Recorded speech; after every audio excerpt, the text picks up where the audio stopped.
కార్తీక పురాణంలో 12వ రోజు పారాయణ. అత్రి మహాముని అగస్త్యునితో ఇలా చెప్పసాగాడు.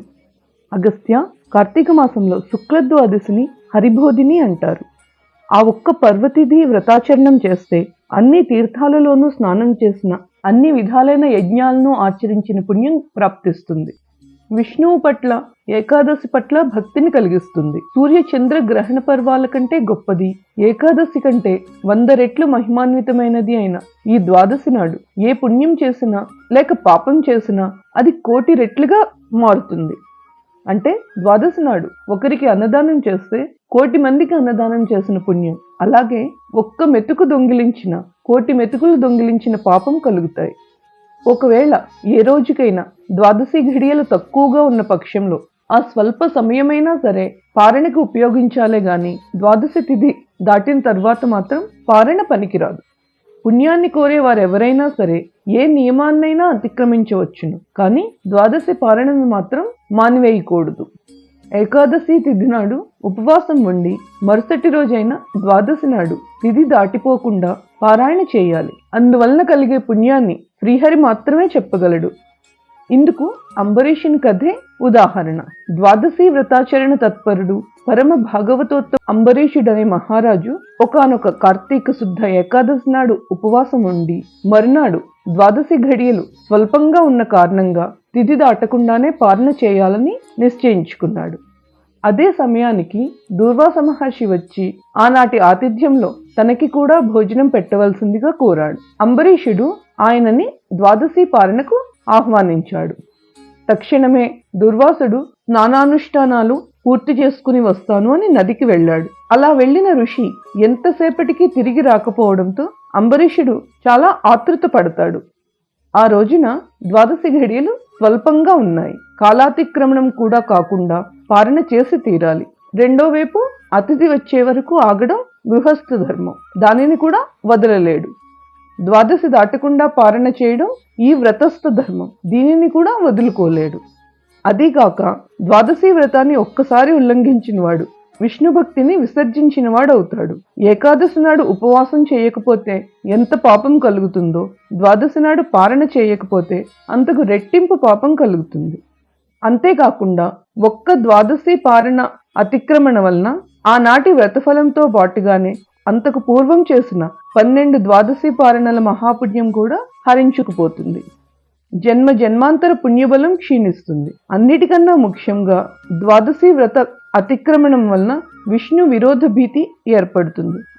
అందువల్లే ప్రాణం పోయేటట్లయినా ద్వాదశి పారణ చేయడమే కర్తవ్యం. అందువలన బ్రాహ్మణ శాపం తగిలితే తగలవచ్చు, దానివలన దుఃఖం కలగవచ్చు. కానీ దూర్వాస మహాముని వచ్చిన తర్వాత కన్నా ద్వాదశి పోకముందే పారణ చేసి హరిభక్తిని నిలుపుకున్నట్లయితే కలగబోయే కష్టాల్ని ఆ కమలనాభుడే తీరుస్తాడు.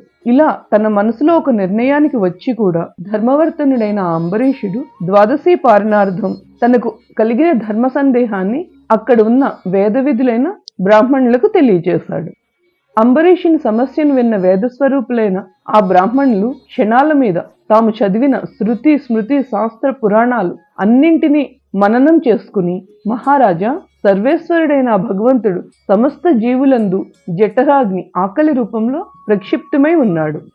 ఆ జఠరాగ్ని ప్రాణవాయువు చేత ప్రజ్వలింప చేయడం వల్లనే జీవులకు ఆకలి కలుగుతోంది. దాని తాపమే ఆకలి బాధగా చెప్పబడుతూ ఉంటుంది. కాబట్టి యుక్తమైన ఆహారాన్ని తీసుకుని ఆ అగ్నిని పూజించి శాంతింప చేయడమే జీవలక్షణం. జీవులు స్వీకరించే భక్ష్యభోజ్య అన్నాదులన్నిటినీ వారిలో ఉన్న అగ్ని మాత్రమే భుజిస్తున్నాడు. జీవులందరిలోనూ ఉన్న జఠరాగ్ని సాక్షాత్తు జగన్నాథుని స్వరూపమే. కనుక తన ఇంటికి వచ్చిన అతిథిని వదిలి గృహస్థు భోజనం చేయకూడదు. పైగా నీవే స్వయంగా బ్రాహ్మణుని ఆహ్వానించి అతని కన్నా ముందుగా భోజనం చేయడం బ్రాహ్మణ అవమానమే అవుతుంది. దీనివలన ఆయుష్, ఐశ్వర్యం, కీర్తి, ధర్మం అన్నీ నశించిపోతాయి. మనస్సంకల్పాలు సైతం బ్రాహ్మణ అవమానం సర్వదేవతలను అవమానించడంతో సమానమవుతుంది. కేవలం జన్మ వలనే కాకుండా జ్ఞానం వలన, తపో మహిమ వలన శుద్ధ రుద్రస్వరూపుడిగా కీర్తించబడే దూర్వాసుని వంటి ఋషిని భోజనానికి పిలిచి ఆయన కన్నా ముందే పారణ చేయడం ధర్మమని చెప్పడం సాధ్యం కాదు. కోపిష్టి అయిన ఆ ఋషి తప్పిస్తాడనే భయం పక్కకు పెట్టి ఆలోచించిన అతిథి కంటే ముందుగా భుజించడం కీర్తికారకం కాదు, మనకు అపకీర్తిని కలుగజేస్తుంది. అలాగే ఓ మహారాజా, ద్వాదశి పారణ పరిత్యాగం వలన ముందు రోజు ఏకాదశి నాడు చేసిన ఉపవాసానికి భంగం కలుగుతుంది. దానికి ఏకాదశి వ్రతభంగానికి ప్రాయశ్చిత్తం అనేదే లేదు. ఇటువైపు అతిథిని అతిక్రమించడం వలన కలిగే పరాభవానికి కూడా విరుగుడు లేదు. రెండూ సమతూకంలో ఉన్నాయి. అందువలన ఓ మహారాజా, నీకిప్పుడు రెండు పక్కల నుంచి ధర్మ సంకటం కలిగింది. దుర్వాసుడు వచ్చే వరకు ఆగాలో లేక ద్వాదశి ఘడియలు దాటకుండా పాలన చేయాలో ఏదో ఒకటి నిశ్చయించి చెప్పడానికి మేము అసక్తులం అయిపోతున్నాం. కాబట్టి ఆత్మబుద్ధి సుఖం చైవ అనే సూత్రం వలన భారం భగవంతునిపై పెట్టి నీ బుద్ధికి తోచిన దానినే నువ్వు ఆచరించు అని తెలియచేశారు వేద విధులైన బ్రాహ్మణులు. ఆ మాటలు వినగానే అంబరీషుడు, ఓ బ్రాహ్మణులారా, బ్రాహ్మణ శాపం కన్నా విష్ణు భక్తిని విడిచిపెట్టడమే నాకు ఎక్కువ కష్టంగా అనిపిస్తోంది. అప్పుడు పండితులు, మహారాజా అంబరీష, పూర్వజన్మలో ఉన్న చిన్న పాపం వలన నీకు ఈ అనర్థం వచ్చింది. నీ బుద్ధి చేత దీర్ఘంగా ఆలోచించి నీకు ఎలా అనిపిస్తే అలానే చేయుము. ఇక మాకు సెలవు ఇప్పించు అని పండితులు చెప్పారు. అప్పుడు అంబరీషుడు, ఓ పండితోత్తములారా, నా అభిప్రాయం వినండి. ద్వాదశి నిష్టను విడవడం కన్నా విప్రశాపము అధికమైనది కాదు. జలపానం చేయటం వలన మునిని అవమానపరిచినట్లు అవ్వదు, ద్వాదశిని విడిచినట్లు అవ్వదు. అప్పుడు దుర్వాసుడు నన్ను ఏ విధంగా నిందించగలడు? అలాగే నా పుణ్యఫలం కూడా, ఏకాదశి వ్రత పుణ్యఫలం కూడా నశించదు. అందువలన కొద్దిగా జలమును స్వీకరించి ఊరుకుందును అని చెప్పి ఆ పండితుల ఎదురుగానే జలపానము చేశాడు అంబరీషుడు. అంబరీషుడు ఇలా జలాన్ని తాగి ద్వాదశి పాలన సమాప్తం చేసిన మరుక్షణమే దూర్వాసుడు స్నాన జపాదులు పూర్తి చేసుకుని అక్కడికి వచ్చాడు. వచ్చిన వెంటనే ఆ ముని మహాకోపంతో కళ్ళ వెంట నిప్పులు కక్కుచు, నన్ను భోజనానికి రమ్మని నేను రాక పూర్వమే నువ్వు ఏ విధంగా భుజించావు? ఎంతటి దుర్మార్గము! నేనంటే ఎంత నిర్లక్ష్యము! అతిథికి అన్నము పెట్టెదను అని ఆశ చూపించి ముందుగా నీవు తిన్నావు. ఎంతటి ధర్మ పరిత్యాగానికి ఒడిగట్టావు! ఈ విధంగా చేసిన అధముడు మరుజన్మలో పురుగై పుడతాడు. నీవు భోజనానికి బదులు జలపానం చేసితివి, అది కూడా భోజనంతో సమానమే. నీవు అతిథిని విడిచి భుజించావు కనుక నువ్వు నమ్మక ద్రోహివి, అంతేగాని హరిభక్తుడు ఎలా అవగలవు? శ్రీహరి ఎన్నడూ బ్రాహ్మణ అవమానము, ఋషి మునుల అవమానము సహింపడు. అంటే నన్ను అవమానించుట శ్రీహరిని అవమానించుటయే అవుతుంది. నీవంటి హరి నిందాపరుడు మరి ఒకడు ఉండడు. నీకు భక్తుడునని అతిగర్వము వలన ఈ విధంగా ప్రవర్తించావు. అంబరీష, నీవు ఎంతటి గొప్ప రాజు కుటుంబంలో పుట్టినావు. నీ వంశానికి నీవు చేసిన ఈ చర్య వలన కళంకం రాలేదా అనే కోపంతో నోటికి వచ్చినట్లు తిట్టసాగాడు దూర్వాస మహాముని. ముని కోపానికి గడగడా వణుకుతూ చేతులు జోడించి, మహానుభావ, నేను ధర్మహీనుడును. నా అజ్ఞానం చేతే నేను ఈ కార్యము చేసేదిని. నన్ను రక్షించండి. మీరు తపోధనులు, దయాదాక్షిణ్యము కలవారు కనుక నన్ను కాపాడండి అని అతని పాదాలపై, దుర్వాస మహాముని పాదాలపై పడ్డాడు అంబరీషుడు. అప్పటికీ కోపం తగ్గని దూర్వాసుడు అంబరీషుని తలను తన కాలితో తన్ని, దోషికి శాపము ఇయ్యకుండా ఉండరాదు. నీవు మొదటి జన్మలో చేపగాను, రెండవ జన్మలో తాబేలుగాను, మూడవ జన్మలో పందిగాను, నాలుగవ జన్మలో సింహంగాను, ఐదవ జన్మలో వామనుడుగాను, ఆరో జన్మలో క్రూరుడువైన బ్రాహ్మణునిగాను, ఏడవ జన్మలో మూఢుడువైన రాజుగాను, ఎనిమిదవ జన్మలో రాజ్యము గాని సింహాసనము గాని లేని రాజుగాను, తొమ్మిదవ జన్మలో పాషండ మతస్థునిగాను, 10వ జన్మలో పాపబుద్ధి గల దయలేని బ్రాహ్మణుడిగాను పుట్టెదువు అని వెనక ముందు ఆలోచించకుండా శపించివేశాడు. ఇంకనూ కోపం తగ్గనందువలన మరొక శాపం ఇవ్వాలి అని సిద్ధమవుతూ ఉండగా శ్రీ మహావిష్ణువు బ్రాహ్మణ శాపం వృధా కాకూడదని, అలాగే తన భక్తునికి ఏ విధమైన అపాయము కలగకూడదని అంబరీషుని హృదయంలో ప్రవేశించి, మునివర్య, మీ శాపం నేను తప్పక అనుభవించేదని అని ప్రాధేయపడను. కానీ దూర్వాసుడు ఇంకా కోపం పెంచుకుని శపించబోగా శ్రీహరి తన సుదర్శన చక్రంను అడ్డుపెట్టెను. ఆ సుదర్శన చక్రము కోటి సూర్యప్రభలతో అగ్నిజ్వాలలు కక్కుచు దూర్వాసునిపై దాడి చేయబోయింది. అంతటి దుర్వాసుడు ఆ చక్రం తనని మసి చేయునని తలంచి ప్రాణముపై ఆశతో ముల్లోకంలో పరిగెట్టడం ఆరంభించాడు. మహా తేజస్సుతో చక్రాయుధము దూర్వాసుని తరుముతూ అతని వెంటే వెళ్ళసాగింది. దూర్వాసుడు తనని కాపాడమని, రక్షణనిమ్మని భూలోకంలో ఉన్న మహా తపస్సులను, దేవలోకంలో ఉన్న దేవేంద్రుని, బ్రహ్మలోకానికి వెళ్లి బ్రహ్మదేవుణ్ణి, కైలాసంకు వెళ్లి పరమేశ్వరుని ఎంత ప్రార్థించినా వారు సైతము చక్రాయుధం బారి నుండి దూర్వాసుని కాపాడలేకపోయారు. ఆ విధంగా ముక్కోపి అయిన దుర్వాసుడు భూలోకము, భువర్లోకము, పాతాళము, సత్యలోకము ఇలా అన్ని లోకాలు తిరుగుచూ తనని రక్షించేవారు లేకపోవడంతో వైకుంఠంలో ఉన్న మహావిష్ణువు వద్దకు వెళ్లి, వాసుదేవ, జగన్నాథ, శరణాగత రక్షక, నన్ను రక్షింపుము అని ప్రాధేయపడ్డాడు. నీ భక్తుడైన అంబరీషునికు కీడు చేయదలిచిన నేను బ్రాహ్మణుని కాదు, ముక్కోపినై మహా అపరాధం చేసి తిని. నీవు బ్రాహ్మణ ప్రియుడివి. బ్రాహ్మణుడైన భృగు మహర్షి నీ వక్షస్థలంపై తన కాలు ఉంచినా సరే సహించావు.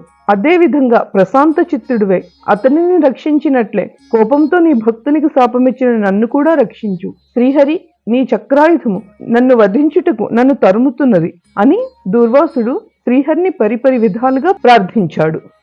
ఆ విధంగా దూర్వాసుడు తన అహంకారంను వదిలి ప్రార్థించుట చూసి శ్రీహరి చిరునవ్వు నవ్వి, దూర్వాస, నీ మాటలు యథార్థము. నీ వంటి తపోధనులు నాకు అత్యంత ప్రియులు. నీవు బ్రాహ్మణ రూపంలో పుట్టిన రుద్రుడవు. నిన్ను చూచిన వారు 3 లోకములందు భయపడకుండా ఉంటారా? నీవు అకారణంగా అంబరీషుని శపించితివి. అంబరీషుడు ధర్మయుక్తంగా ప్రజాపాలన చేస్తూ ఉన్నాడు. కానీ అటువంటి నా భక్తుని నీవు అనేక విధముల దూషించితివి. నీ ఎడంకాలతో తన్నావు. అతని ఇంటికి నీవు అతిథివై వచ్చి కూడా నేను వేళకి రాని ఎడల 12 గడియలు దాటకుండా పారణ పూర్తి చేయమని అంబరీషునికి చెప్పలేదు.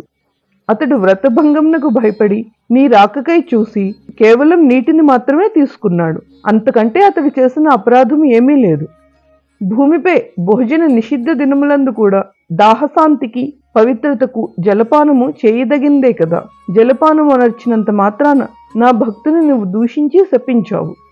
అతడు వ్రతభంగంనకు భయపడి జలపానము చేశాడు, కానీ నిన్ను అవమానించుటకు కాదు కదా. నీవు అతనిపై కోపిస్తున్నప్పుడు కూడా నిన్ను బ్రతిమాలి శాంతింపచేయాలనే ప్రయత్నించాడు. ఎంత బతిమాలినా నీవు శాంతించినందున నన్ను శరణు వేడాడు. నేనప్పుడు అంబరీషుని హృదయంలో ప్రవేశించాను. నీ శాపఫలము 10 జన్మలలో అనుభవించెదను అని పలికిన వాడిని నేనే. అతడు నీ వలన భయంతో నన్ను శరణు వేడుకుంటున్నాడు, కానీ తన దేహము తాను తెలుసుకునే స్థితిలో లేడు. నీ శాపం అతను వినలేదు. దేశకాల వయో అవస్థలను బట్టి ధర్మం అనేక విధాలుగా వేదంచే ప్రవచించబడి ఉంది. అటువంటి వివిధ విధి విధానాలలోనూ ధర్మాలలోనూ కూడా ఏకాదశి నాటి ఉపవాసం, 12 దాటకుండా పారణ అనేవి విశ్వజనీనంగా భాసిస్తున్నాయి. అటువంటి వైదిక ధర్మాచరణ చేసినందుకు గాను నువ్వు అంబరీషుణ్ణి శపించింది చాలక తిరిగి మరో ఘోర శాపము ఇవ్వబోయావు. బ్రాహ్మణుడివైన నీకు ఇంత కోపం పనికిరాదు. అలానే నీ వాక్యాన్ని సత్యం చేయడము, భక్తుడైన ఆ రాజును కాపాడుకోవడం రెండూ నా బాధ్యతే కనుక పునఃస్థపించబోయిన నిన్ను నివారించడానికి, నిన్ను ఆపడానికే నా సుదర్శన చక్రాన్ని నియమించాను అని శ్రీహరి చెప్పడం ఆపాడు. అంబరీషుడు నా భక్త కోటిలో శ్రేష్ఠుడు, దయాశీలి, ధర్మతత్పరుడు.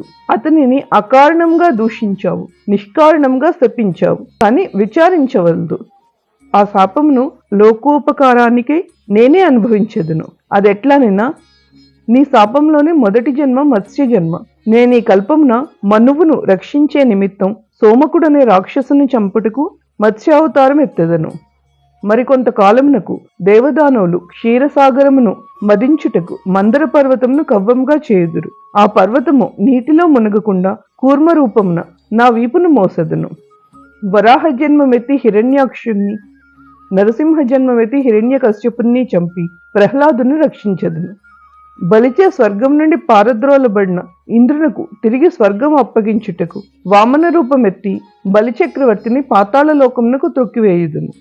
బ్రాహ్మణుడినై జన్మించి భూభారము తగ్గించుటకు క్షత్రియుల్ని చంపే పరశురామునిగా జన్మించదును. లోక కంటకుడైన రావణుని చంపి లోకోపకారం చేయుటకు రఘువంశంన రాముడినై జన్మించదును.